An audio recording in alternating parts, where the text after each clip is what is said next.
Seng. So the assignment was extended to Friday. Okay. I think 3 of you already submitted. Sydney, Roshan, and Yenbu. I know Yenbu is sick. So you can still change your submission until Friday, okay? Yeah. And I saw some of you skip some question. So if you have no idea, I think you should kind of approach me. Yeah. Friday I have another office hour where you can come. Okay. Yeah. Try. Please don't give up.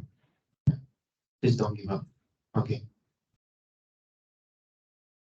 Try not to skip. If you skip, then it's very hard for you to proceed in the course. Okay. Yeah. I mean, you can get help from me. Right? Okay.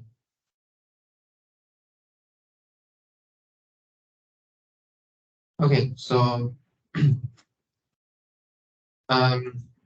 so I'm not sure. I think you already experienced now. So my teaching style is sometimes a bit different from the other lecturer. There's a story. So there's one student took my discrete math. The student got 3.7. But when the student take linear algebra and calculus with the other lecturer, the student get 4.0. Why so? Okay. One explanation is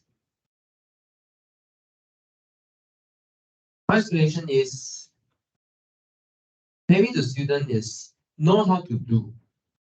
Okay. But I'm sure the student not sure what he or she is doing. What do I mean by that? This is very easy. I don't know you have a feeling or not.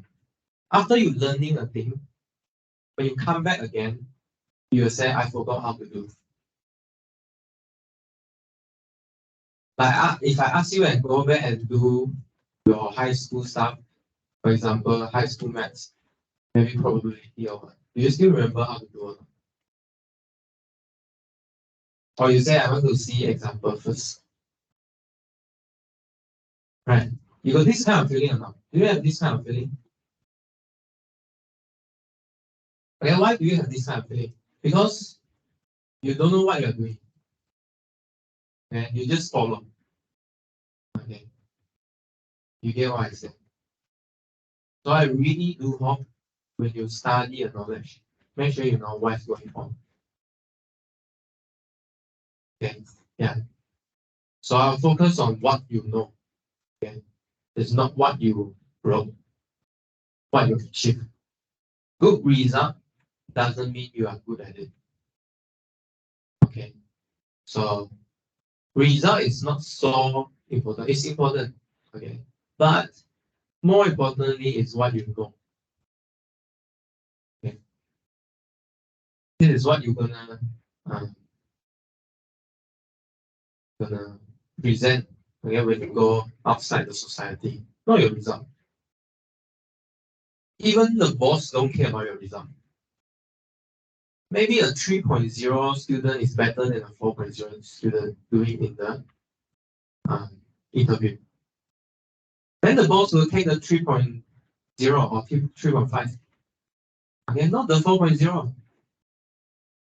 Okay, so I want you to make up your mind. Okay, why are you in the university? Okay, yes. Yeah. Okay. Yeah. I mean, I'm always here to support you, so please come and get help. Okay. Yeah. Otherwise, you will suffer a lot. Okay. So please don't keep to yourself. Okay. Talk to me. Okay. Yeah. So just now I put a meme about this algebraic geometry. So we'll talk a little bit about where this Cartesian came from. Okay, so why we have these Cartesian coordinates? So there are really two parts here. Okay, we have a branch of algebra and a branch of geometry. Okay, so geometry developed during the time about Greek's time or Babylonian time. Okay, since those old time, and algebra grew fast during the Indian time or the Arabian time. For example, the 1, 2, 3, 4, 5, 6, 7, 8. Why you write like that? Those are Arabic symbols. Okay, those are from Arabic. Okay, so it becomes a convention. Why you write 1, 2, 3, 4, 5, and so on. Okay, what do I mean by geometry? Okay, geometry, for example, we have already seen a lot this geometry here, circle. Okay, so what's a circle? Circle are set of points that are equidistant from a fixed point. Okay, that is the center. Okay, so this is circle. For example, triangle. You have 3 points which is not collinear, then you join them with a straight line. Okay. Yeah, so why is it a straight line? Okay. Straight line is the shortest path in the geometry. But what if I replace shortest path with other path? Okay. What if my shortest path become a curved path? Okay. So for example, what is the shortest path is a curved path? Okay. Then I have this kind of circle. Sorry, triangle. Okay.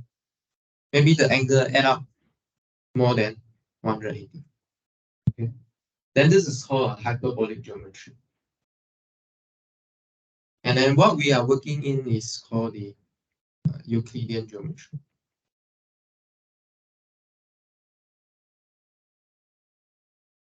All the calculus you do now is in Euclidean geometry.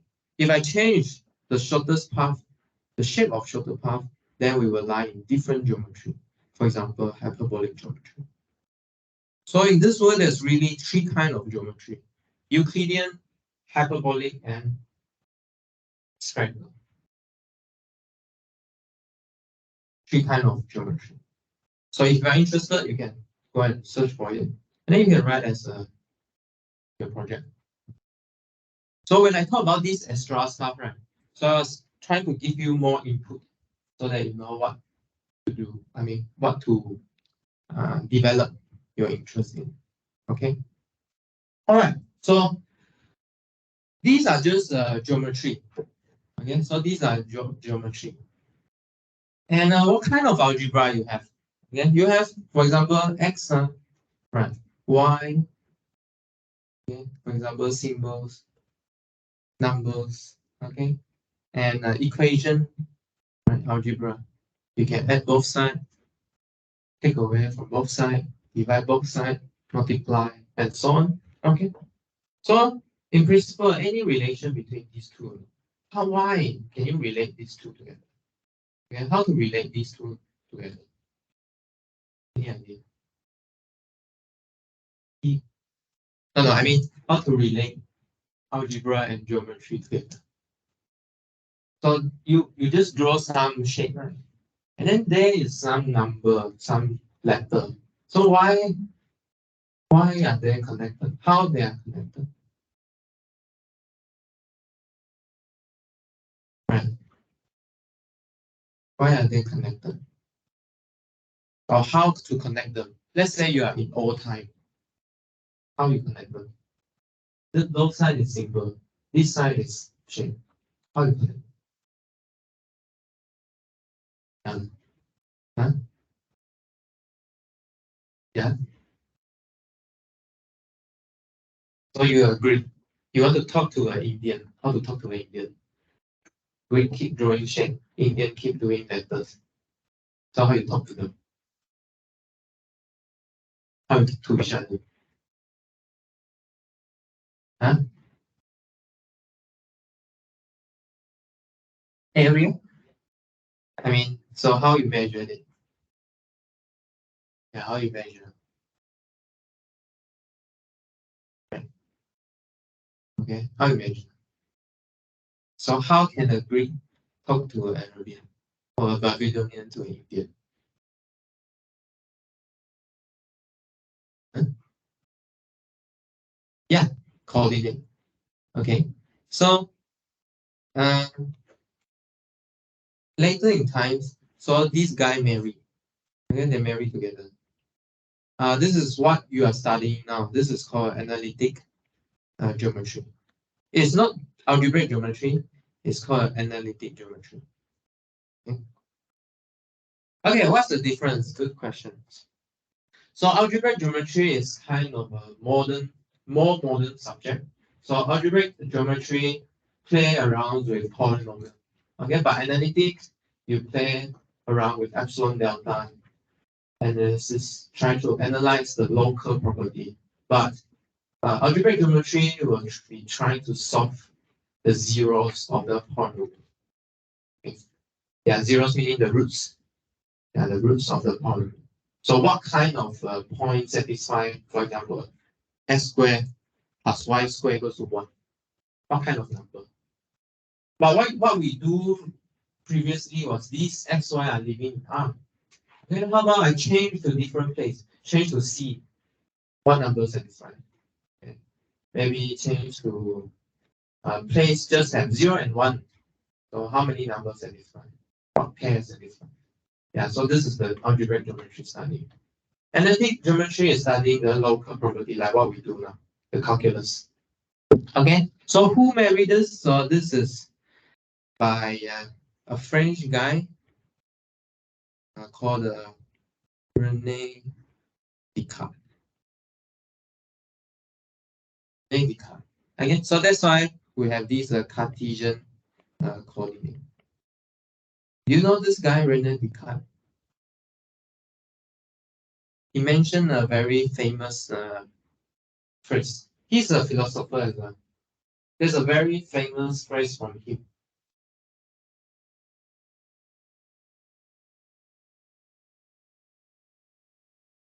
Maybe you know the Chinese version. 我思故我在. Okay. I think therefore I am. Yeah. It's from this guy, René Descartes. So what he think, how he come up with this coordinate here. So last time we introduced these xy coordinates, right? Okay. So he put this geometry on the coordinate. Okay. Then in this case, all these points are lying on a certain point on the xy plane. Okay. Since we have point, okay, we have described the point, all the point on the set, then we can measure like what? Who say I just now say what to measure? Who say what to measure? Someone say what to measure? Huh? Or area, okay, yeah. So you can measure, okay? So you can measure how far is it from the point, okay? How to describe all these point on my geometry, okay? For example, maybe this is the x squared plus y squared equals to 1. Okay, so this is the unit. And unit, circle, center, 0, 0. Okay, yeah, okay. So this is the topic of analytic geometry, which is what we are doing now. So let's look at a few examples, right? So there are a few ways to describe a unit circle. Okay. So one way is to use the algebraic equation. S squared plus y squared is equal to 1. Okay. We find that this is not very useful because this is not function. Right? This is not function. If I'm going to write this into a function, what happens? I need at least 2 pieces of them. Okay, plus minus square root 1 minus x squared.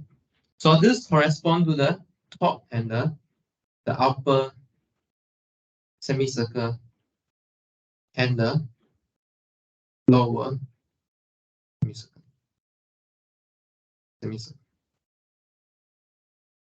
Where you can see that the y positive is all that is greater than y equal to 0. Okay. All the one that below x-axis is y less than or equal to 0. Okay, so this is where you get this. And then the other way, so we think that algebraic equation is not good to use. So we can use parametric curves, okay, to describe. Okay, to use parametric curve, we need to introduce an extra variable, okay, which is time. Okay, which is time. So for example, in this case, how do we describe a unit circle using parametric curve? Anyone can recall? X equals to what? Huh? X equals to? Yeah, GT, HT, sure. So for, how about for unit, just for unit circle?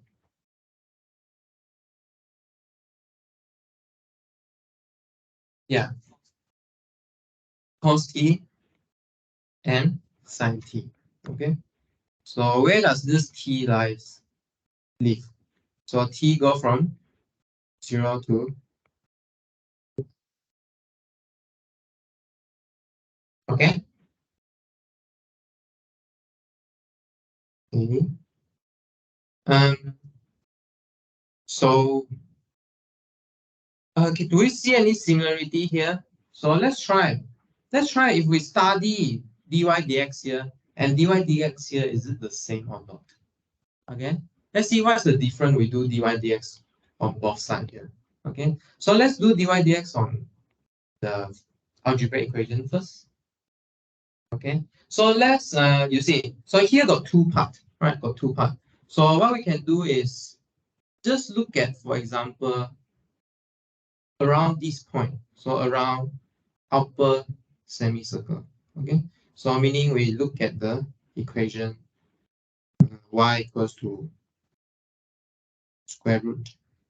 So look at y equals to square root 1 minus x squared. Okay. Let's divide this.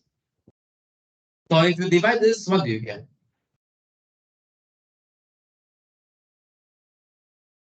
Minus 2x over square root 1 minus x squared. Then right? Sign is correct. Yeah, you need to divide by 2, right? Because you have one contribution from the inside of square root and then one contribution from the power. Around no, with this differentiation. Okay, okay, good. So how about the other side?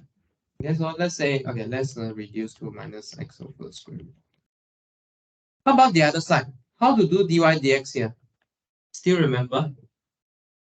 Yeah, so you need to use the chain rule, right? Because we have extra variable now. So we have dy dt over dx dt. So what do you get here? I think it's quite easy, right? Cos t over minus sin t. Okay.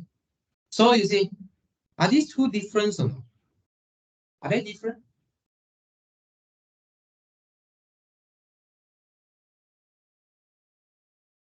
They are the same. They are the same shape. Okay.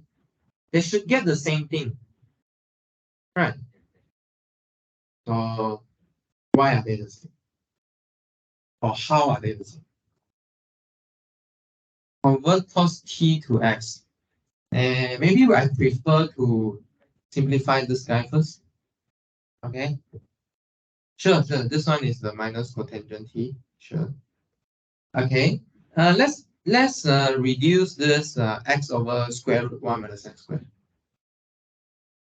So we know that square root 1 minus x squared from here is just y.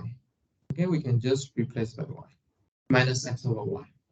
But let's say if I parameterize my xy here using cos t and sin t, okay, we really get minus cos t over sine t.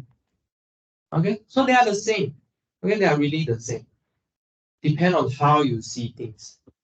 Okay, so the bad thing about the first method here is this dy dx only work for the upper hemisphere. Again, not for the bottom hemisphere. If you're gonna do bottom hemisphere, you need to use y equals to minus square root 1 minus x squared. Okay. Okay. Yeah. So this is what you're gonna do if you are going to take differential geometry in future. Okay. Yeah. So they are the same. Actually, there are third method here. Last time we stopped at the place of polar coordinate. Okay, there are the third way to describe unit circle. What is the third way? R equals to 1. Okay, so you can use polar curves. Okay, where you take R equals to 1. Okay, R equals to 1. So how to do dy dx on R? Later we'll see. So there are really 3 ways to get this, to study the circle here. Okay, another thing I want to talk about. So far, any question about this? Okay, so please keep these calculation in your mind. Okay, they are related. They are not separate. Okay, they are related.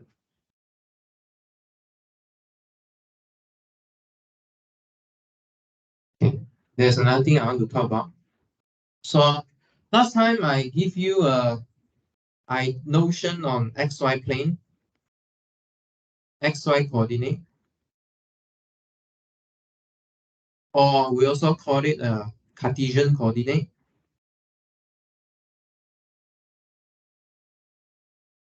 Sometimes we also call it a regular coordinate, a rectangular coordinate. And the other one is r theta coordinate, which is the polar coordinate. Okay. So let's try again with circle. Again, what I mean by these things. Okay, so let's start with xy plane. Okay, we want to draw stuff on xy plane. So the easiest coordinate you have learned is the xy coordinate. Okay, and now we will draw a circle here, the unit circle. So unit circle is really important example in this course. You must remember. This is how we go. Basically, the fundamental things that go between different stuff. Okay. So let's look at this unit circle here. So if you look at x squared plus y squared equals to 1, this has an disadvantage. What's the disadvantage here? So this equation is not a function. Doesn't give you a function. You cannot construct a function from here. I mean, you can construct, but this is not a function. But what is good about polar here? Okay, so if you see this rectangular point here as a polar coordinate, so let's regard this as a polar coordinate. Here is the Cartesian x1. Then what? Then this function will become r equals to 1. Okay, and here r is a function in that. Okay, constant function in theta. Okay, so this is why sometimes it's good to work in polar. Okay. How about, let me change something. Okay, I don't want to work with a polar plane, xy plane. What if I change my plane to an r theta plane? Okay. What if I change into r theta plane? Okay. If I change it into r theta plane, how can I draw the circle? How do I draw the circle on r theta plane?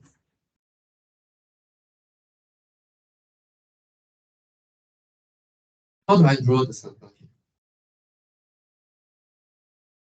So here is xy plane. Here is r theta plane. So here is theta, here is x. Let me see. Okay, let me this one better or the other one better? I think doesn't matter. What if I do this? Never mind. Just think like this. Okay.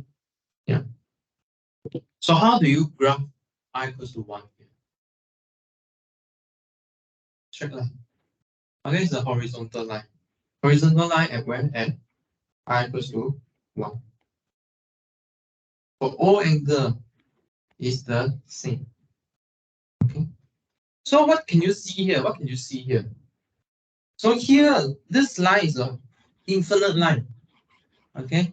But here is just some closed loop. It's a closed loop here. So what happens here? What happens? What happened? Okay. What we are doing in polar here, actually, if you go from 0, okay, go from the polar axis, positive x-axis here, 0 to 2 pi. After 2 pi, what happened? You are just repeating. Okay. So after 2 pi, you are keep repeating the point. Okay. So what does it mean here is, if you take this line here, you can wrap around this circle infinitely many times. Okay, so you are actually like wrapping infinitely many infinite line around the unique circle. That's what you do. Okay. You are molding out 2 pi. Is it okay? Seng, what did I do? What did I do? Huh? I take a line, I wrap around this unit circle infinitely many times. Okay.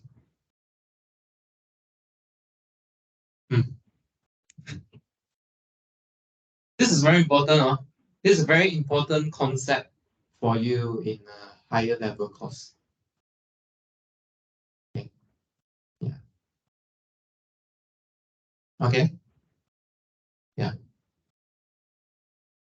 Okay, so this is I equals to 1. And write infinitely many times. So what am I doing here? Okay. So we have two planes here, right? XY plane and R theta plane. Okay. So what am I talking about here? So remark. So in the polar coordinate, we typically identify theta with theta plus 2 pi. Okay, so you go a full round. Come back is the same thing. Okay, theta with 2 pi is the same. So what we have did here, what have we did here? So for example, let's say we have an XY plane, right? We have an XY plane again. Okay, so now when we talk about this point, right, bring out your coordinate. Okay, Descartes asks you to bring out the coordinate so that you can use algebraic equation. Okay, so when we talk about circle or triangle, bring out your coordinate. Okay, for this course, bring out your coordinate. So first we have the rectangular coordinate, right?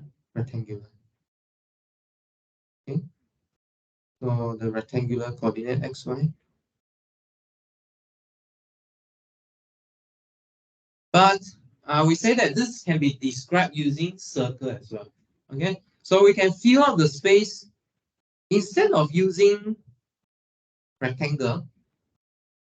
Okay, we fill the space using circle. Okay. You need infinitely many circles to fill the space.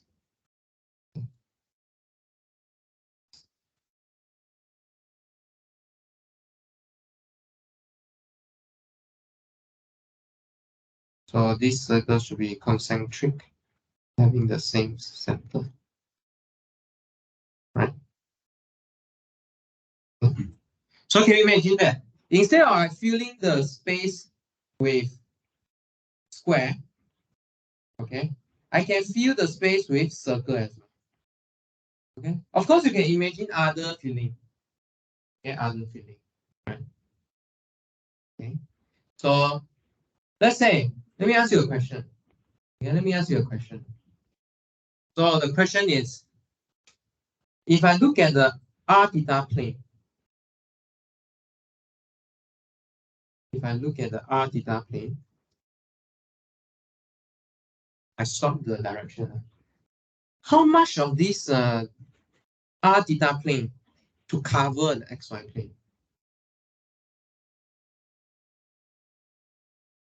Do I need the whole r theta plane to cover xy plane through the polar coordinates? No. Why?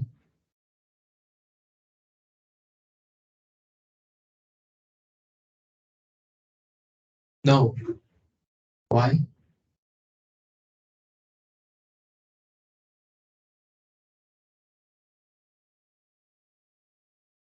Sorry? The radius of the circle is always greater than 0. Okay, so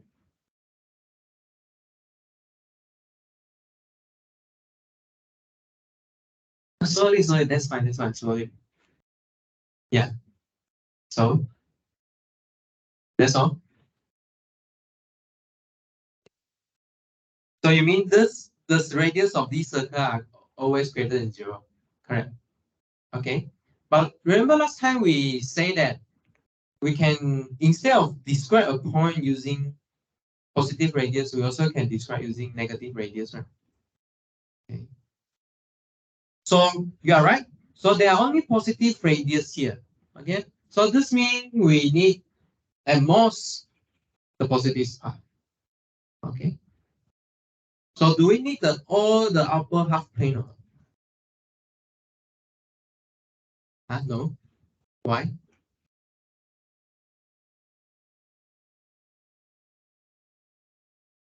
Hmm. Sure. Sure. Okay. So this circle here is what? It's only going cover from 0 to 2 pi. You will cover the whole circle. If you go over 2 pi, what happens? You cover the same thing. Okay. So what does it mean? So what you need? So what you need is really, you just need from 0 to 2 pi. Okay. And then just all the positive part. So this is the only strip you need to cover the whole xy. Okay. You don't need to take this part as well, because this is equivalent to 0. Okay. So you have a dotted line here and then going infinity on one side. Okay. Okay. Okay. Yeah. I want you to like imagine these things. Try to imagine these things. Okay, it will help you to understand more in future maths. Okay. Yeah. Okay. And maybe better to help you to understand what we are doing, calculating. Okay. So that's the reason why I introduced this R theta plane here. Okay. So let's go back to the cardio that we see last time, or the limit zone. Okay. So last time we stopped here. Okay. We introduced this Snell graph. Okay, Snell graph in the form of A plus minus B cos theta and A plus minus B sin theta. Okay. So last time we said that these This curve looks like snail, okay? Or sometimes it looks like a heart, okay, where we call cardioid. And when is it a cardioid? It is when A and B is the same, okay? When the coefficient is the same, A and B. Okay, so we will learn how to graph this today. Okay, let's learn how to graph this. Yeah, that's why I kind of surprised. I haven't thought about you guys finish the assignment already, but it's also good. Let's start and see how we graph.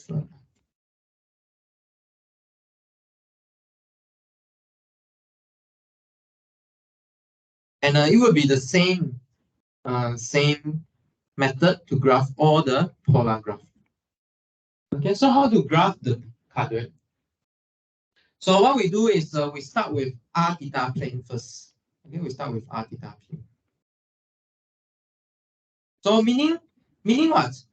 Actually, we are regarding as this polar function, polar curve as something like y equals to 1 plus sine x. You know how to graph this? Y equals to 1 plus sine x. So you will graph sine x first, and then you shift it. Okay, you shift it. So now we just change it to r theta in this case. Okay. Or since we want to use the same notation, maybe we call it theta r. Okay, better. Okay, so sine x is alternating, going up and down between 0 to 2 pi, and then we shift 1 up. So we start with 1 instead. Okay. Then we go up to 2, and then come down to 0, and then go back up to 1 again. Okay. So where are these? So when you plot this graph, right, make sure you label your axis, okay, and then label some important point. Okay. For example, the point where it starts, okay, where it meet the peak, okay, where it goes to the 0 when it is sine, okay, and then where it go to the bottom peak, and then it go up again. Start and end point.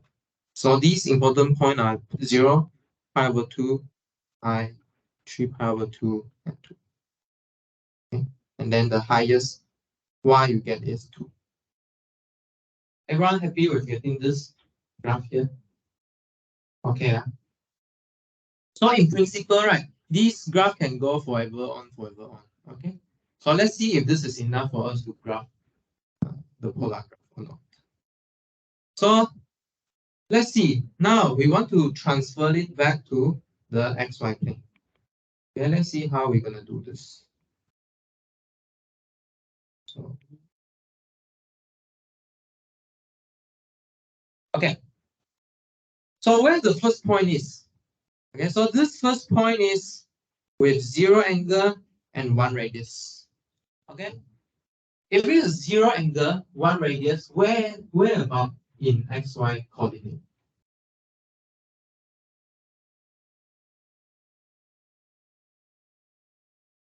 Where about in the xy coordinate? So let's look at this part first. So the first part, 0 to pi over 2. Okay, so 0 to pi over 2 correspond to which quadrant? 04, you sure? 0 to pi over 2, 90 degree. Yeah, first quadrant, right? Okay, 0 to pi over 2 is here only. Okay, so this part of curve will be transformed to some curve here. Okay, so where's the starting point? Angle 0, radius 1. Angle 0, angle 0 with radius 1. Radius is 1. So where is it? It's just 1, 0. Okay, so you start with 1, 0. Okay, and then the radius grow, right? The radius grow. Okay, so you should imagine that when you go up in angle, what happens?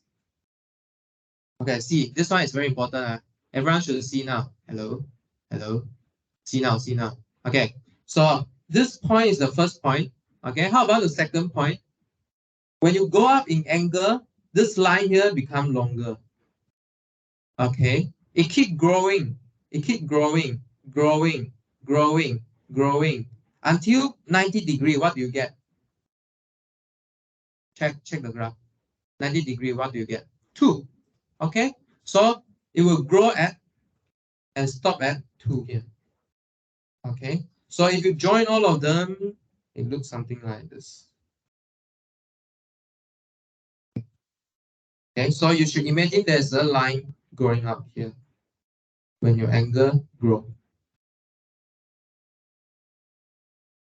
Okay, good. How about next part? So second quadrant is from pi over 2 to pi. Okay, pi over 2 to pi. So let's look at the second part here. So what happened at the second part? The radius decrease. Okay, so when you go increasing with your angle, the radius decrease. Okay, decrease to where? With radius 1. So what's the xy point here? -1, 0. Okay, so this is the -1, 0. But here, what's this point? Here is pi 1. Okay. So is pi 1 when you convert to xy coordinate, you get -0. Is it true? Yes. Okay. So x equals to r cos pi, y equals to r sine pi. Okay. So cos at pi is -1. Then sine pi is 0. Okay. So don't confuse. Don't confuse with the radius 1 and the coordinate -1 here. Please don't confuse. Okay. Okay. So what should you draw here? So you should draw, there's a radius getting smaller, smaller, smaller, and smaller. Okay. So this two part actually should be symmetric, okay? Because the original function is symmetric. Okay. All right. How about the next one? Okay. How about the next one? So next part is from I to 3 over 3 pi over 2. Okay. Let's look at the next part. So what happened to the next part? The radius keep decreasing until 0. So 0 is the origin in xy. So from here, you keep, when the angle increase, the radius keep decrease up to 0. Okay, so what should you imagine? You should imagine this line is decreasing. Okay, you see. Okay, when this angle line here pull up, this radius is getting smaller, and then you join it up. Okay, until you get to the origin. Okay. Similarly, on the last part, what happened? You grow. Okay, you start growing again. Grow from 0 and then up to 1, 0. Okay. Then you are done. Okay, you are done because you have finished the basic shape. You can go on and on. You can keep going on. And then you can see that what you do is you just keep repeating this shape here, this basic shape. It is the same if you go backward as well. If you go backward, it's also the same.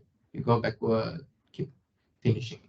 Okay. So in the textbook exercise, right, it will ask you to find some fundamental domain. So meaning you need to figure out how much of your curve you need to draw a full polar curve. Okay. You can try out some interesting example in textbook. Okay. Yeah, there are more interesting example. Okay, next interesting one we will draw is the roses. Last time I said we want to draw roses, right? Let's draw rose. Okay, so what are roses? So the equation for roses is like r equals to a cos n pi and r equals to a sine n pi. Okay, So what does it mean by n pi here? Okay, so this change the period of my graph. Okay, by changing this period, you will get roses. 146. Should we finish this and then we take a break, or finish this? Okay, let's finish this and then we will take a break. Okay, so how about let's try an example first. Give you an example. So how about graph these r equals to cos 2 pi. Okay, so this is called a 4-leaf rose. 4-leaf rose. So maybe you have no idea what's 4-leaf first. So let me draw it out. Okay. Cos over 2 pi.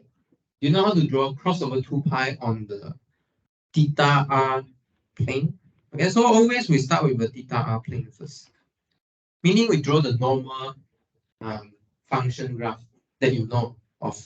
Okay. So what does it mean by cos 2 theta here? So if you sub theta to be, are you a little bit confused or not if I write like this? Do you see why is this a function? Actually, to be precise, right? Maybe I should write like this. Yeah. Looks better.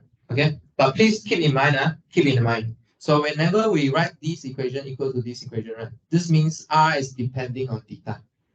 Okay, so if r is depending on theta, then you can write like this function in theta. Okay, so it's the same thing. So please swap your mind between these notation. Okay, so what does it mean by cos 2 theta here? Meaning, when you sub theta equals to pi, it already goes to 2 pi. Okay, so meaning it fast, it make the period faster. Okay, make the frequency faster. Okay, so meaning within the originally you only have one full cycle in cos cycle in 0 to 2 pi, but now you are finishing it with 2 cycle. Okay, so you are finishing with 2 cycle. So you have 2 cos graph here. Okay.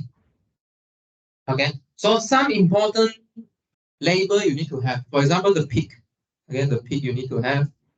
And then all these this is called theta intercept. Again, theta intercept. And then all the peak, the x coordinate for all the peak and the theta coordinate for all the peaks and intercept. Better you label them. Okay, so what are these labels? So we have pi over 4, pi over 2, 3 pi over 4, pi, 3 pi over 4, 3 pi over 4, sorry, 3 pi over 2, 7 pi over 4. Okay? Okay, okay, good. So how to graph this? So let's graph this in the xy coordinate. Let's make it longer. We will break it into 8 parts here. So let's write it out. 1, 2, 3, 4, 5, 6, 7, 8. Okay, let's break it into 8 parts. Okay. Okay. So let's graph the first part first. Let's graph the first one. So let's draw another shape here. Use this solid plane.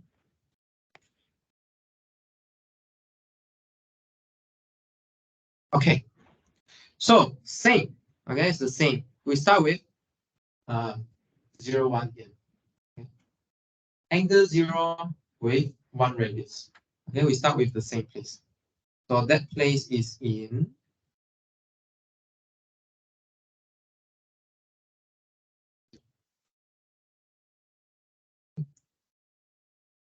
okay. But this time round, we meet the origin at pi over 4. Okay, where's pi over 4? But which quadrant? First quadrant. Okay, pi over 4 is exactly the middle of 0 and pi over 2. Okay, so let's draw some middle line here. Let's draw some middle line here.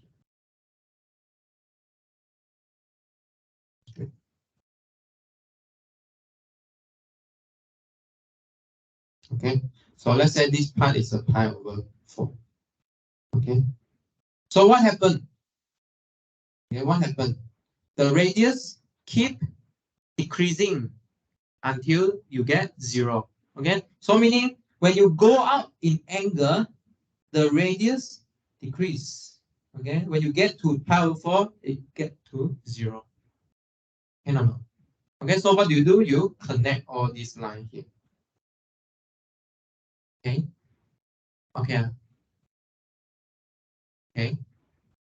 Okay, so we will have radius decreasing when you go up in angle. When you reach pi over 4, it finish at the origin.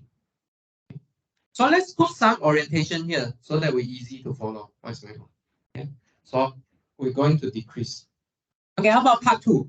How about part 2? Is going from pi over 4 to pi over 2. Okay, where's pi over 4 to pi over 2? Still in the first quadrant, right? Pi over 4 to pi over 2 is here. Okay, but what? But the radius is increasing, but increasing in a negative manner. What happened? What should you do? It's a negative radius. So last time, how we equate negative radius? Huh? Get closer to the y. What? No. No, I mean how to relate point with positive radius and negative radius. So okay, let me remind you again. So how you relate r theta with minus r? You need to change the direction. Okay, how to change the direction?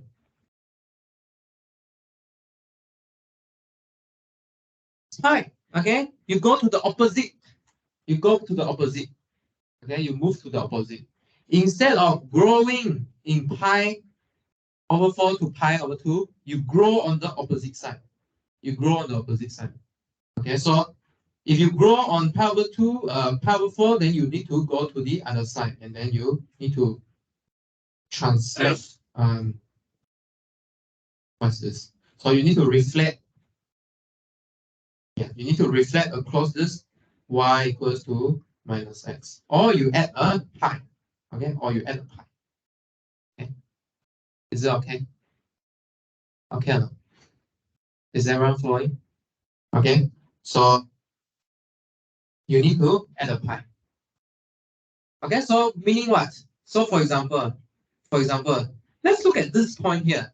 Minus 1 pi over 2 minus 1. Let's look at this point here. Where does this point lie?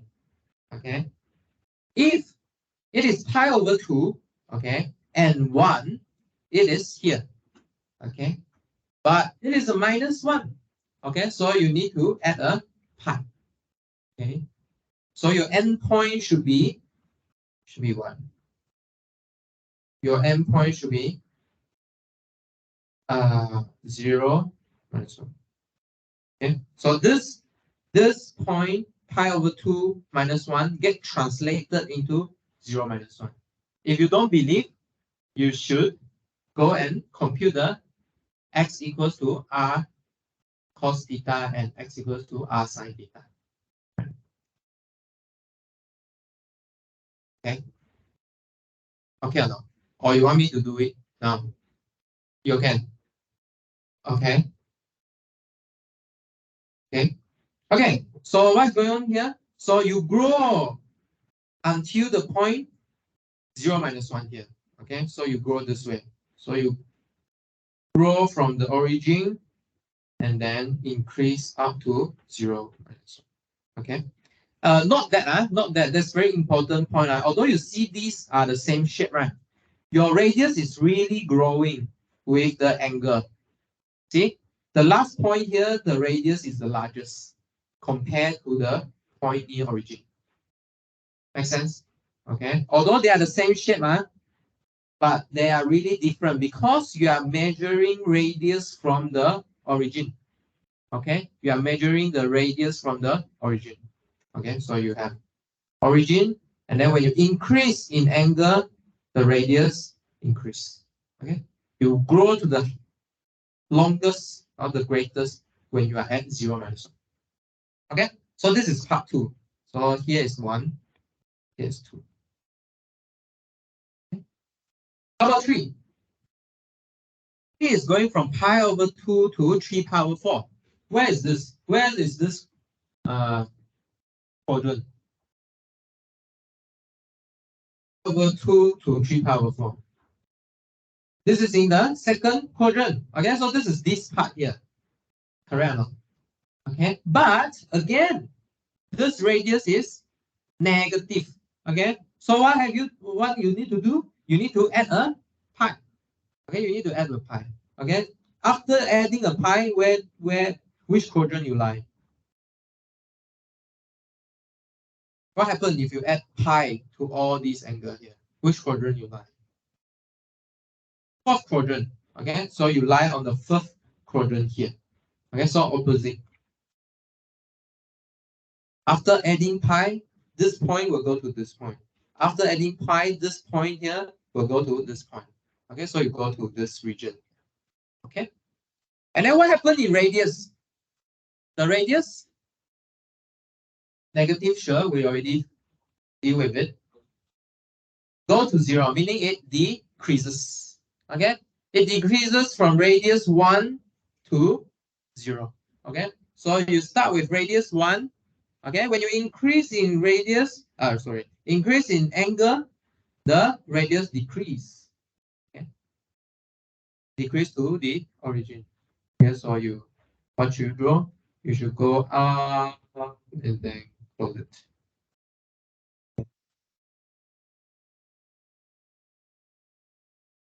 Okay, same story. Maybe I ask Seng, I tell us how to plot 4. Okay, how to plot 4. Where does 4 lies? 3 pi over 4, 3 pi over 4 to pi. Where does this quadrant lie? 3 pi over 4 to pi. Which quadrant?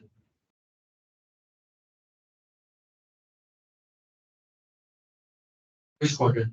1, 2, 3, 4. Pick one. So here is 1, here is 2, here is 3, here is 4. Okay. 2. Okay, good. So it's from 3 pi over 4 is from this point up to pi. Okay. What happened to the radius?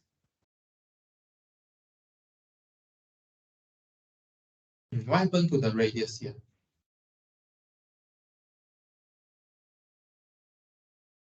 Radius. This axis. So it's this axis here. What happened to this radius here? 1. It's not always 1, right? Only this point is 1. How about the other point?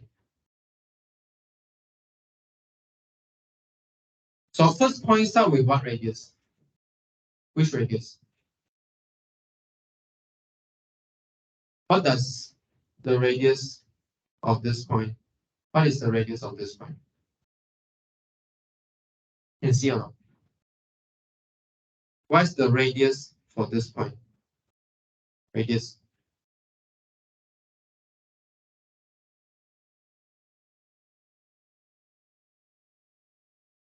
The y-axis here is radius. So what's the radius for this point? 3 pi over 4. 0. Okay. So the radius, when you go from 3 pi over 4 to pi, the radius grow from 0 to 1. Okay. Okay. So when you start with 3 pi over 4, you have radius 0. Okay. When you have greater angle, the radius start growing again. Okay. Grow until 1. So this point here is 1. What should this point be? What should the endpoint be? Huh? -1, 0. Okay, so you should have a curve that traces to -1, 0. So this is part 4. Okay. Okay. Okay. So let's test another one. Zhongyi, how to plot part 5.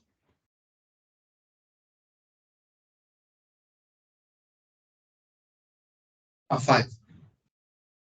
Yeah. Huh? -1 to 0. What do you mean by -1 to 0? So which quadrant should this graph be in? Huh? Third quadrant, pi to 3 pi over 4. So pi to 3 pi over 4 should be around here. Okay. And then what happened to the radius?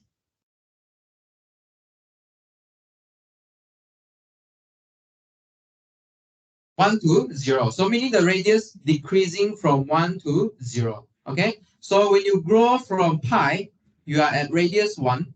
And then when the angle increases, the radius decrease. Okay. When you are up to 3 pi over 4, you get the origin. So you have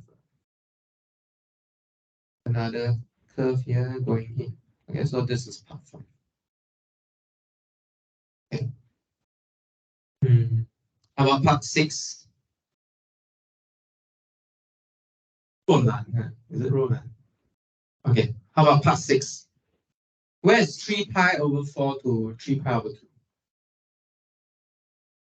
Which quadrant? Third quadrant, good.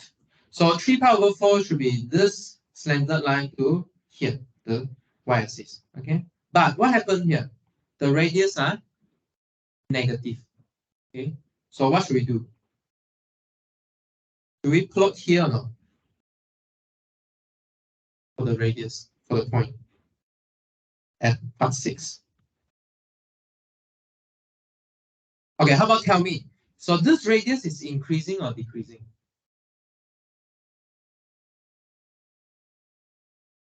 For part 6, the radius is decreasing or increasing?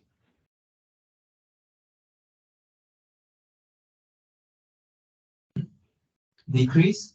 Okay, seems decreasing. Okay, seems decreasing because you know that 0 is greater than -1, right? But in the polar coordinate, we treat minus as a direction change. Okay, so instead of plotting with positive radius from 3 pi over 4 to 3 pi over 2, okay? We swap to positive radius here. Okay, how to swap to positive radius? We add a pi. Okay, does it make sense? Doesn't make sense. Okay, sure. So you see, so what are these points? Okay. So for example, let's take this point here. 3 pi over 2 minus 1. Okay, let's look at this pi. This point. Okay, where is this point? Where should this point be? Okay, you see, this is -1. Okay, here is 3 pi over 2. Okay, it's equivalent to what point? So let me write here. So -1, 3 pi over 2. This is equivalent to which point? This is equivalent to 1 and 3 pi over 2 plus pi. Does it make sense? Okay. So how to find this point here on this graph? Where is this quadrant? Say, where is 3 pi over 2? 3 pi over 2 is here. Okay. You add another pi. Where is it? You add pi. So pi is 180. So you go up. Okay. So you go up. Okay. So for all these negative points, right, you need to add a pi. You need to add a pi. Okay. And then what is the effect of adding pi? The radius become positive. Okay. When the radius become positive here, this means the radius grow from 0 to 1. So that's why we say the radius is increasing. Okay, because we already first changed the direction already, change by pi. Okay, so instead of graphing from 3 pi over 4 to 3 pi over 2, we will graph from pi over 2 to pi. Okay, is this the right one? Yes, correct. Okay, yeah. Instead of graphing from 3 pi over 4 to 3 pi over 2, we graph from pi over 2 to, and then the angle, the radius is starting from 0 to 1. Okay, because we already make it positive. Yeah. Okay. So we should start with 0, 0 origin, and then increase in radius. Okay. Increase in radius. Increase in radius, and then stop at radius 1. Okay. So this last point here is actually 0, 1. Okay. If you are not sure, you should really compute this. So transform this 3 pi over 2 minus 1 into this xy point. Okay, how to transform? X equals to r cos theta, y equals to r sine theta. Okay, and then you should get 0 and 1 here. Okay, you should get this point.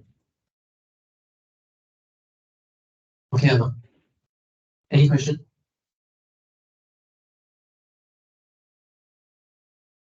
Any question? Roll, okay or not? You have a question? Okay. Yeah, if you think about it again, you start again, you just ask, okay. How about 7? Okay, how about 7? 7 is going from 3 pi over 2 to what is this? 7 pi over 4. Okay. So this is in the fourth quadrant here. Okay, but it is negative again. Okay. So Jingzhen, okay, how to plot the part 7?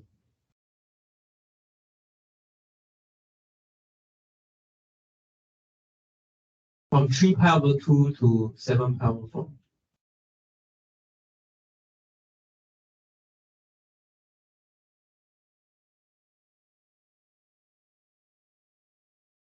Sure.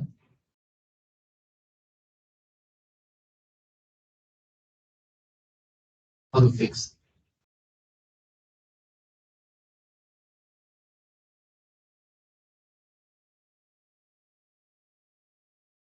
So 3 pi over 2 to 7 pi over 4 is in quadrant 4, right?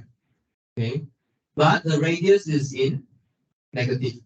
Okay, so what you should do to make the radius positive, you should add a pi. Okay, add a pi again. So 3 pi over 2 to 7 pi over 4 is this part at the fourth quadrant. You need to add pi. Okay, so all the points will go to this region in second quadrant. Okay, and then by doing this, your radius become positive. Okay, your radius become positive. So in this case here, this 1 here will be decreasing to 0. Okay, decreasing to 0. Okay, so you start with, where do you start? You start with 0, 1 again. Okay, this is the same point we end just now. You start with 0, 1, and then you decrease in radius. So you decrease in radius until you reach the origin. Okay, we decrease in radius. So this is the past. Okay.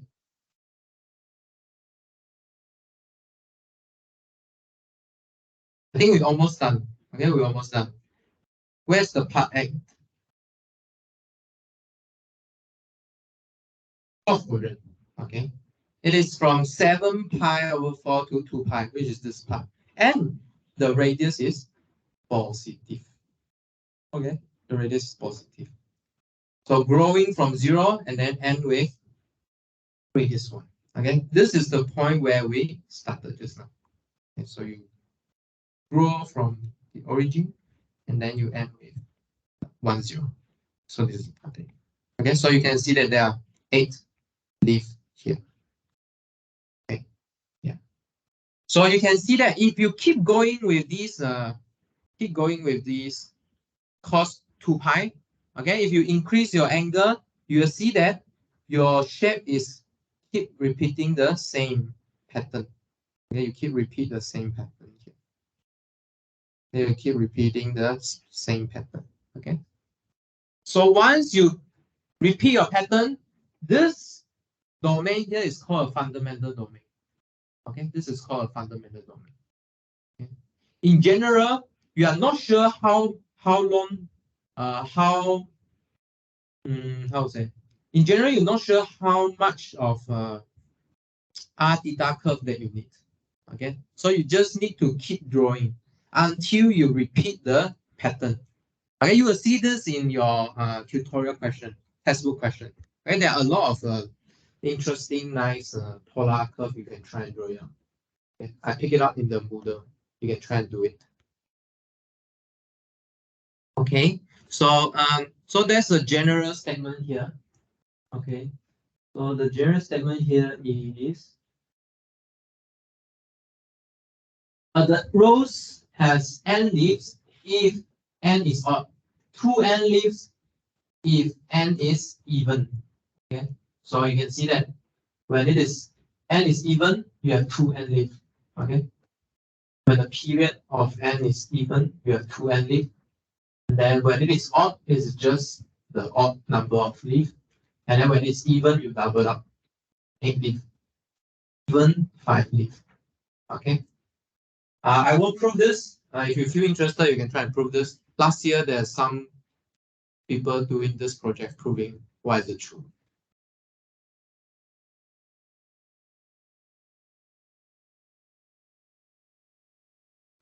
It's a good topic as well. Okay. Any question before we take a break? Any question? No? Okay. Yeah, you should use this technique and then try and plot your assignment question, last question. Okay. Okay, let's take a break until 2:23.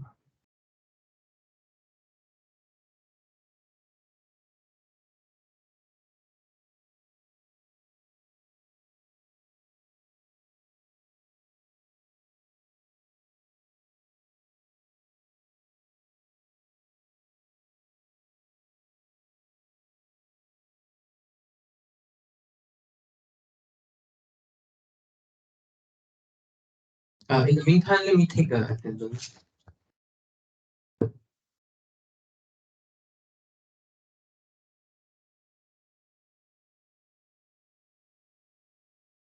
Only and 昨天 Vincent Chen Jack. Hey, where's Simon? Still sick? Become more serious. Huh? Upset. What happened? What happened? You don't know. Okay. Seng. Yeah. Mary. Lo Hao. Dong Yi. Xiao Tong. Xiao Tong Yap. Deng Tang. Yi Xing. Yeah. Roshan. Roshan Yap. Han Wei. Yeah. Sydney. Yeah. Yan Ru. Roland. Hey, why you two absent last time? No reason. Okay. Sydney and that.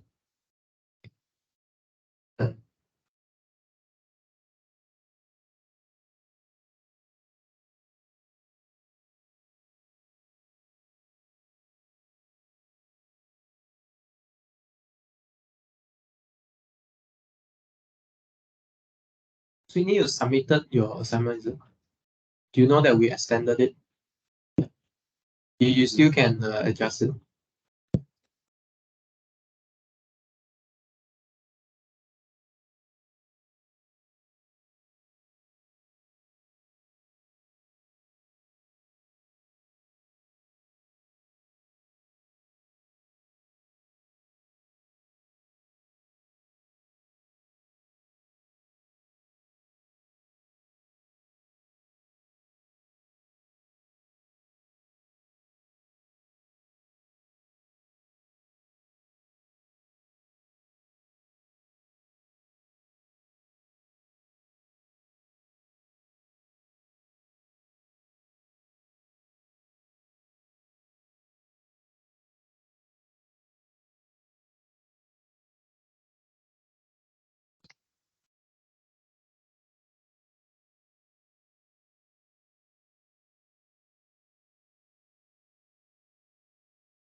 Last time is when you were looking at you say that the special case being done can be done as a project.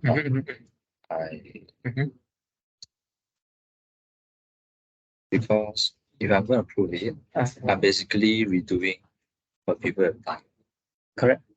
Then maybe say graphically, I'm not sure how exactly how to do that. What's my role in actually doing this project? Oh, your role is like, I mean, everyone is doing what people have done, right? I mean, what's your role? Your role is to like understand what people do and then write it in your own words. And then maybe collect as many as related information together. For example, like you said, how can I picture this integral? From picture, can I see that the integral cancel? Or why do I get 0?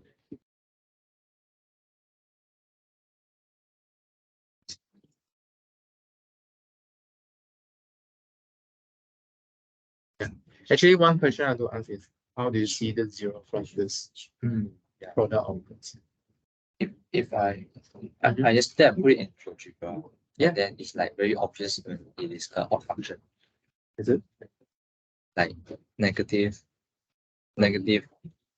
x, you get. Oh, okay. Yeah, you can. Yeah, you use the graph to explain. I can tell from the graph like straight away, but we have the value here. Yeah, you can try it. Yeah, you can try it. Yeah. So you're gonna compute the integral. Use what? Are you using the real integration or? If it's 0, I'm just gonna use property of contribution. You use property of the contribution. Okay. If you do, can you do partial integration? By part, I mean. By part.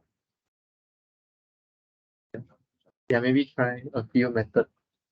Yeah, a few ways. Yeah.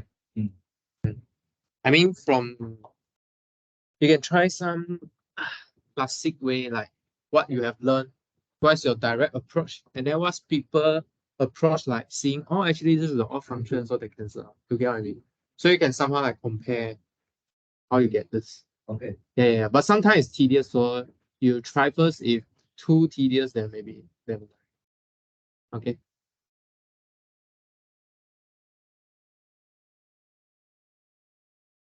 你那个我就写的是那个 proof 啊，你写一个 A 吧，写一个 A 加一些上那 sigma 嘛，之后到最后我写到的是这边我就不知道要怎样把它变成 A0 over 2啊。A0 over 啊，等下，A0 那个 term 也是从 special case 来的，也是从 special 你 case 有 special case 吗？你翻一下你的 special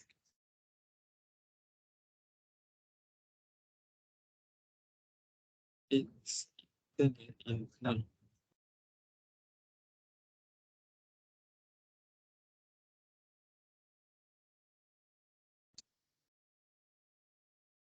Yes, special case. Special case. Special case. 哦，这没有哦，好的。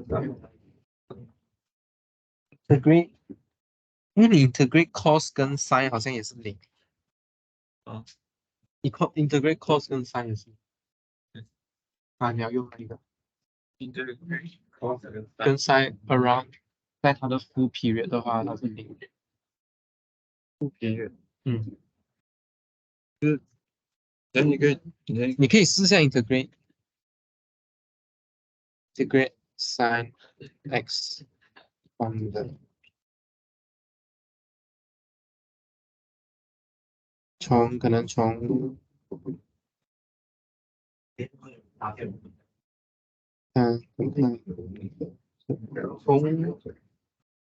到2派它也是从 L 到对啊 L，对啊哪个是它是零，对，它是零。因为它是一个以二方选，嗯二方选好不是这样。我看一下，你 not 有给，有可以吗？呀，对对对对对，呀，这样子，对，我要判断 F，对啊，那个这个 constant 来的。哦，你是讲 F 是一个判的时候，在什么判的时候要证明到你是讲找 A0 是不是？啊？Yes，对啊，你就 integrate 整个东西，从减 L to L，这我都已经做，然后你有拿到吗？没有，为什么没拿到？因为我没有 A 是什么我不知道，A0是什么？看一下，A0就是 A0罢了。但是你那边没有写啊，什么叫我没有写？你只是给 A 加上这几个，那我不知道 A 是什么。有看一下题目吗？题目这样子。我要看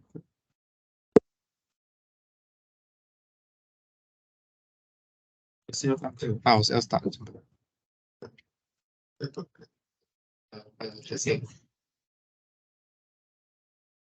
All right, so let's start. So today we have to finish area before we leave. Okay. So next we will look at the tangent line to a polar curve.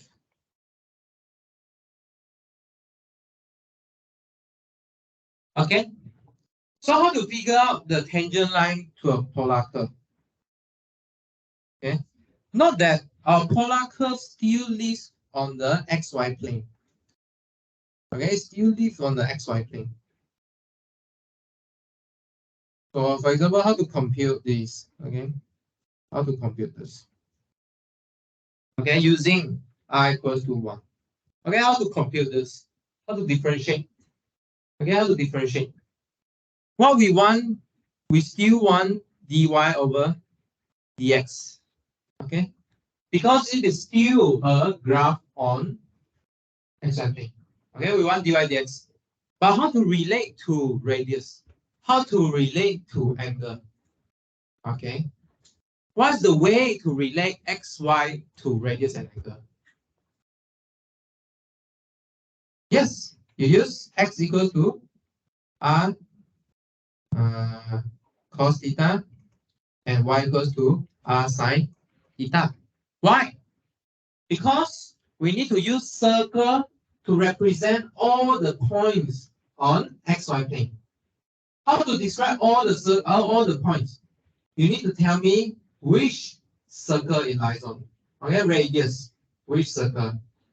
Okay, and then on the circle, so many angles. which one is my point? So you need to tell me the angle as well. Okay, two information, radius and angle. Okay, so from here, what can you do? Okay, so we learn parametric curves, right? Okay, we know that dy d theta is equal to dy, dy dx is equal to dy d theta over dx d theta. Okay, this is what we learned just now. And we can differentiate. Again, differentiate dy over d theta and dx over d theta. Okay. So how to get dy over d theta? So your y is r sine theta, and then your x is r cos theta. Okay, how to differentiate r times sine theta? What do you get? R cos theta. That's all. So you need to ask yourself, is r a function or a constant? If it is a function, it's a function in what? If it is in theta, then this is a product of function in theta.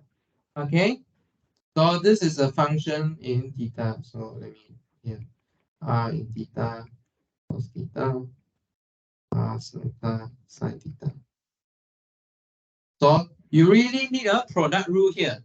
So what's the another term?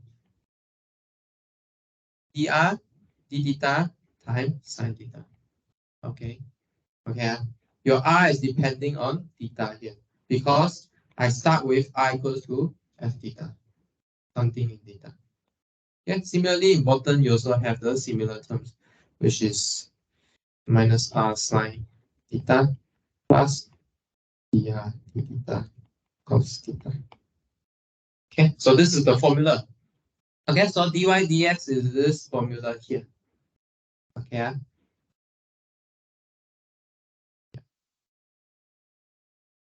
Okay.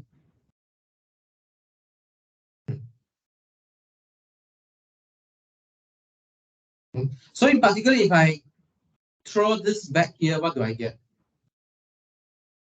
If I look at my polar curve as r equals to 1, what is the dy dx I get? Example here. For my example, what is my dy dx equals to 1? Your r is 1. Okay. If your r is constant, then dr d theta is just 0. Okay, so this term disappear, the bottom term also disappear. What do you left with? Minus cos theta over sine theta. What is this? Y over x. Also minus, just now you say cotangent, right? Cotangent theta. Right. X over y or y over x.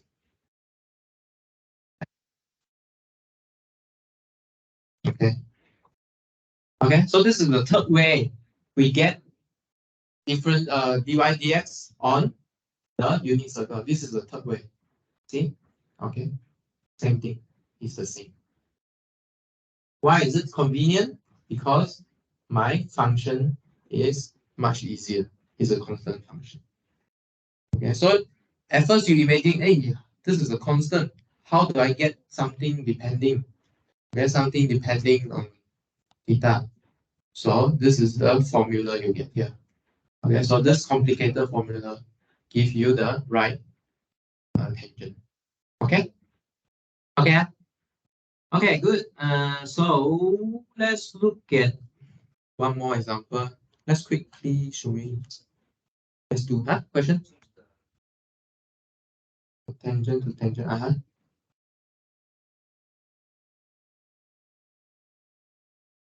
No. This is consistent with cos theta over sine theta. Yeah. Tangent is sine over cos, right? Okay. 1 over tangent.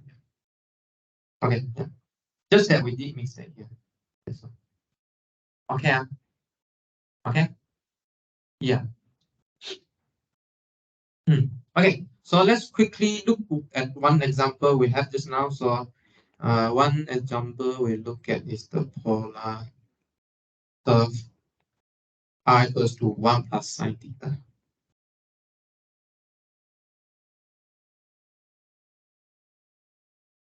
So just now we draw this already. It's like a cardioid.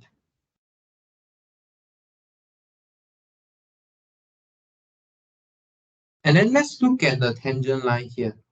Okay, let's see how we find tangent line here. Okay, pi over 3. So what do we do? Okay, so what do we do?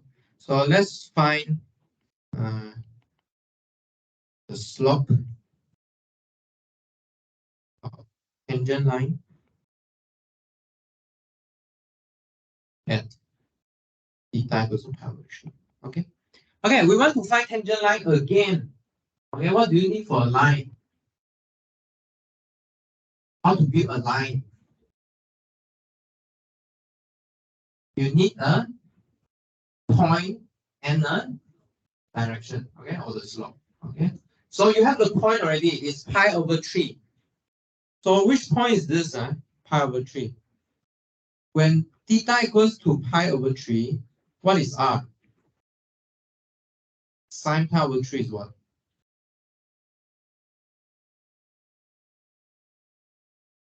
1 plus square root 3 over 2. Okay. Sure. Okay, so this is the point here in theta r form. Later we need to translate to xy form. What is xy form? Maybe we do it now. So pi over 3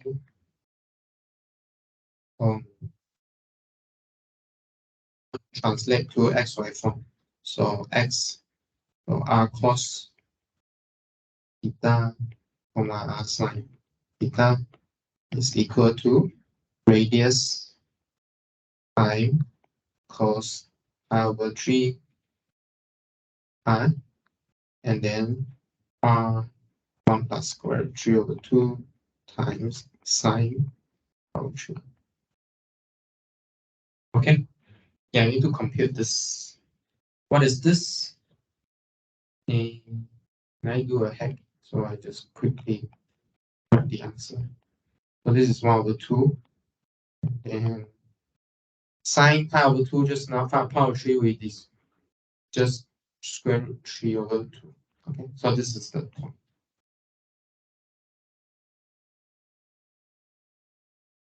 Okay, a bit complicated. It's okay. Okay, everyone happy with this point? Conversion from polar to Cartesian. Everyone okay? Happy? Happy or not? Okay. If you're not happy, please tell. I don't want people to talk back behind me.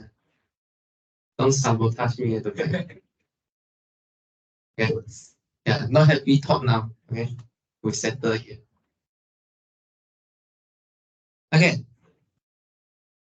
All right. So this is the point. Now we want to get the slope. Okay, get the slope. So we get the slope. So just now we derive the formula is dr over d theta sine theta plus r cos theta over dr d theta cos theta minus r sine theta. Okay. And then what is dr d theta here? So our r is r equals to 1 plus sine theta. Okay. And then you just differentiate it again. So dr over d theta is just cos theta. All right. Then you just sub it in. Okay, you sub it in. So cos theta sine theta plus 1 plus sine theta cos theta over cos theta minus r times sine theta. So 1 plus sine theta. Everyone happy with this substitution? Okay, following. Okay. So can we quickly reduce this or not? Try and quickly reduce this. So the next step will be cos theta times 1 plus 2 sine theta. And then if you expand it, you will get 1 minus sine square theta minus sine theta minus sine square theta. Why we want to do this? Because later we want to factorize it. So in the end, we get cos theta times 2 sine theta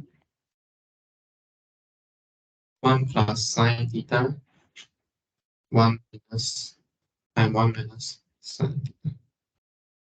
Okay.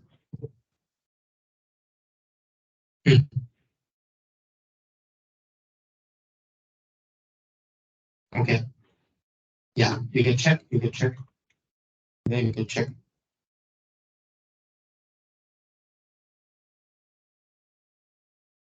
Which step?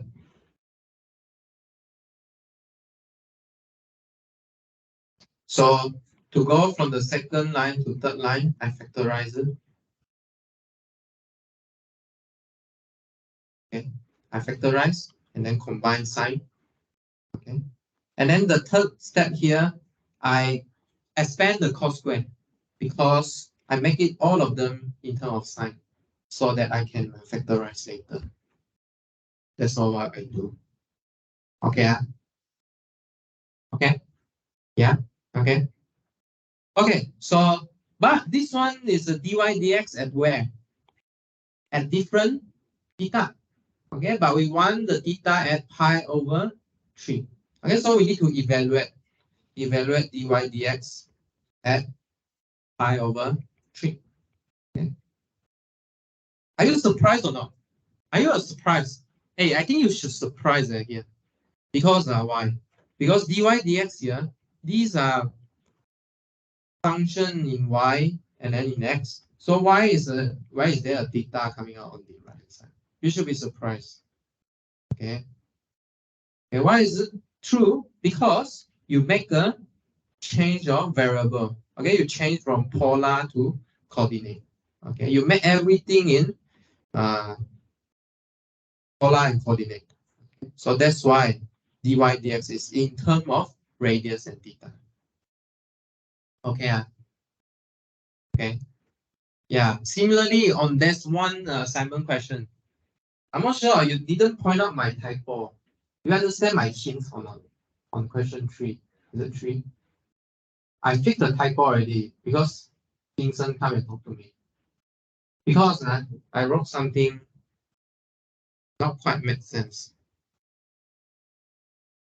You used my hint, the mean value theorem. Huh? There's a typo there in the previous version. Do you notice? Did anyone notice it?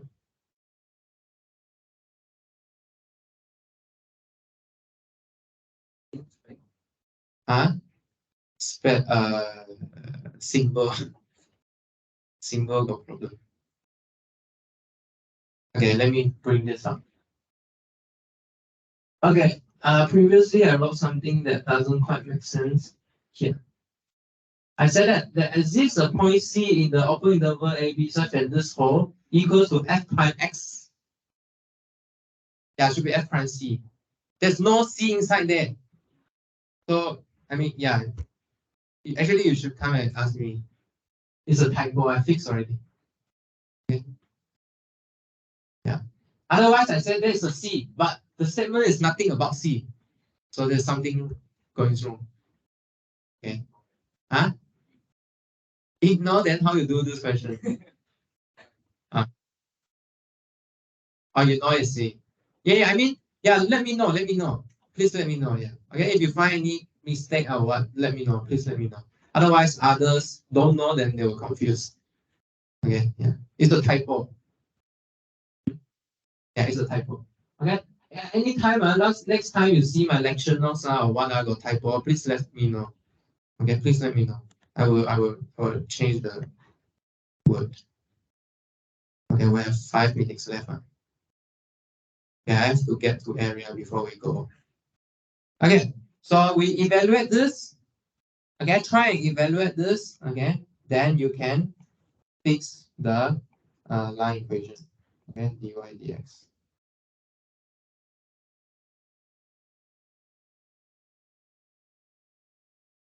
Okay.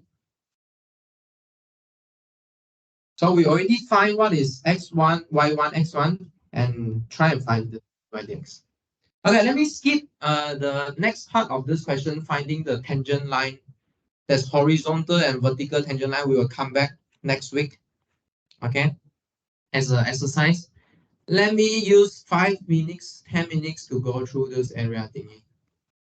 Okay, let's use 10 minutes to go through area. And next week we'll come back with how to find the horizontal and vertical tangent. Okay. It's the same idea. Actually, it's the same idea. Just we are working in different polar coordinate, okay, in the polar sense. But let me use 10 minutes to tell you about this area thingy. Okay, so area in polar coordinate.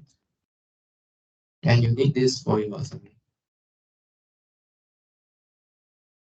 Okay, so the first easy things you should know how to do is, okay, easy, right? What's the area of the circle? Okay, area of circle is just pi r squared. So where's the r? So I should define the r. So r is the radius of the circle. But let's say I don't want the whole circle, right? Let's say I only want to calculate a piece of pizza from the circle. Okay, how should I get this? Okay, let me tell you. How about I tell you the angle, how big the portion of pizza I get? Can you tell me the area of this? Huh? Pi one? Pi is exactly. What's that? Is that? Okay. Yeah. So what's the area of this piece of pizza? Okay. Theta over? Yeah, what's the area of this sector? Theta over 2 r squared. How do you get this?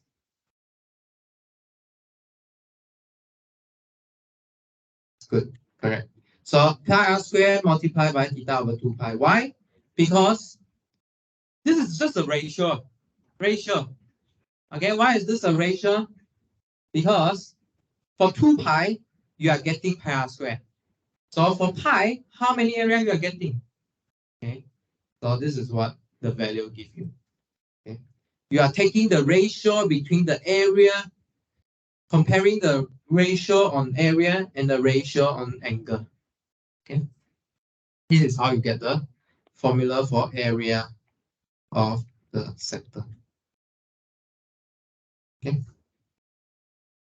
all right. How about writing this way? The order is correct. Okay, but like last time, we know how to compute rectangle. Okay, we know how to compute rectangle. But let's say my graph is not straight anymore. Okay, in polar, we are also not a piece of circle anymore. It's like a squiggle line. Okay, on my graph. How should I compute things like that? Okay, so let me draw our xy plane out again. Okay, so let's say my graph is something like this, squiggling. Okay, not coming from a segment of circle anymore. Okay, so how should I compute the area, the radial area bounded by this curve? Okay, how should I compute this? Okay, how should I compute this? Okay, how should I compute this? Okay, this is similar. This is similar to what we should do before. Okay, what should we do last time? We make rectangle, right? Now what should we make? We should make circle. Okay, we should make circle here. So we should cut this into partition. Okay, and then we try to use circle to approximate this guy. Okay, we use circle to approximate this guy. So it turns into a process of taking limits. Okay, so the formula for this section here should be A equals to half times the integral from a to b of f theta square d theta. Okay, I haven't tell you everything here, right? So let me tell you one by one. So what is f theta here? Okay, f theta here referring to this piece of curve.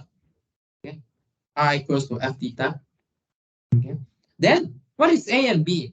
Okay, a and b, you see, from here you should guess what is happening. Okay, so what is a and b? This a and b are the variable in theta.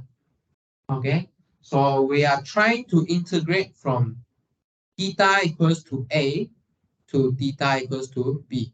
Okay, the angle. Okay, so the first angle is a, second angle is b. Okay, from a to b. Okay, and then why is there a half popping up? Because we also have a half where we do a proper area section. And then why is this square? Because last time we also square our radius. Just that the radius now is changing with angle. So we need to take the limit process, which is this integral here. Okay, so this is an upgrade version of the area of a sector. Okay. Okay, everyone, okay, happy with this formula? So the formula you need here is you need to know the interval you integrate over, and then you need the description on your curve. Okay, how you describe your curve. Okay, let's look at one example. Okay, let's look at one example. Okay, one example here. So let's look at this limit zone r equals to 2 cos theta. Okay, so I'll give you a picture. So I'll give you a picture. So this limit zone is something like this. Okay, and then this side is 1, and then the other side you intersect at 3. So for example, we want to find, so first part, find the area of the region inside the limit zone. Okay, inside the limit zone. So inside limit zone means what? You want to get everything here. Okay, everything inside the limit zone. Okay, so if you want to get everything inside the limit zone, which interval you need to integrate over? If you want to get everything here, from 0 to 2 pi. Okay, you need to integrate from 0 to 2 pi. Okay, and then the formula is f theta squared. Okay, so meaning 2 plus cos theta squared. Okay, d theta. And then you evaluate this. Okay, if you evaluate this, you will get 9/2 pi. Okay, then you just expand it and then use trigo identity and then try to integrate it. Okay, so how about let's say if I want to find this shaded region, what should I do? Go from where to where? So area of shaded region. So this angle here is going from where to where? Pi/2 to pi. Okay. Similarly, you use r squared. This is formula. Okay, r squared d theta. Okay, and then you evaluate will be now at pi/2. Okay, you can try and compute. Okay, so that's one challenge question for you. Okay, there's one challenge question for you. So this is computed using polar form. Okay, using polar form. But last time I told you, you can translate this polar curve into the Cartesian coordinate, right? Okay. Then, if I want to compute this area, right? Okay, I can split my curve into 2 parts. And then I compute the top area and the bottom area. And then when I add them up, I should get the same number here. Try and see if you can get the same answer. Okay. Yeah. Translate the polar coordinate back to Cartesian coordinate and try and compute the area. See you get this pi or not. Okay, how you get this pi? This is how you relate trigger substitution. Yeah, you will see the trigger substitution here.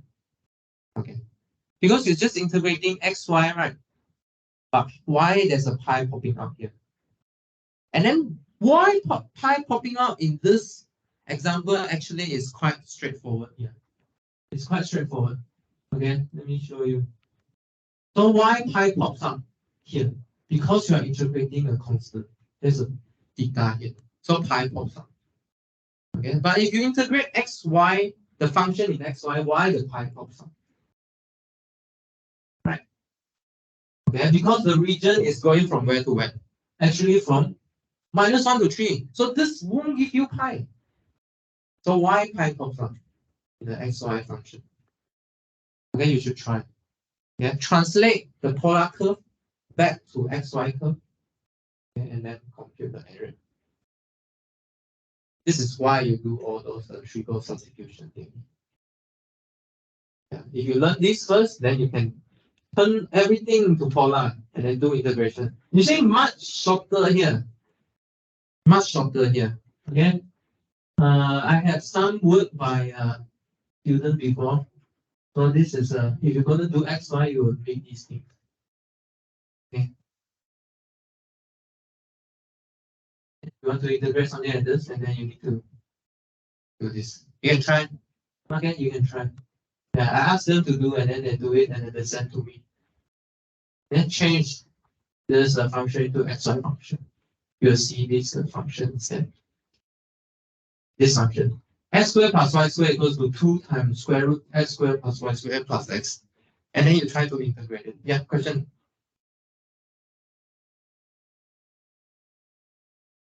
Yeah.